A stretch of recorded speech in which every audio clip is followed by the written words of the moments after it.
Seshilo kumfowethu siyanikhulula nje ukukhona impela shayani inibhuqa. Uthengishaqali.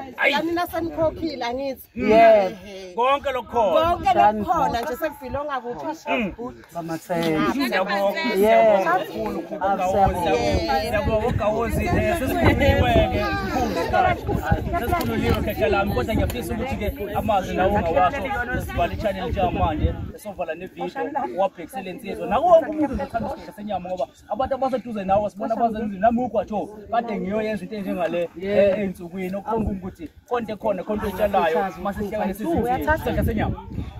Nami ngangingazi ukuthi ukusondela abantu abadala kuzobenza bashintshe benze izinto ezinhle ezenziwa yini. Ngiyakubonga lokho. Umgabadeli mdala uyangijulisa namhlanje uthathe umuntu wakumbeka kulela khaya. Siyakujabulela lokho. Bekunzima ukwenzela itiye yindoda. Kodwa ngenxa yokuthi siyamethemba uNkulunkulu. Ningizwe kahle siyamethemba uNkulunkulu. Ngiyazi ukuthi-ke njengengilozi kaSathane ngeke ningizwe kahle mangisho kanje. Kodwa-ke omenda uNkulunkulu umakhulu namhlanje sibona into enhle la ekhaya kwaKhuba. Sithi umakoti ungowethu, umakoti ungowethu. Siyabonga. Siyabonga kakhulu uma ukuthi-ke khona akade engekho la emgejile lenkulumo uzongena lapha kwi-channel ungene ku-YouTube.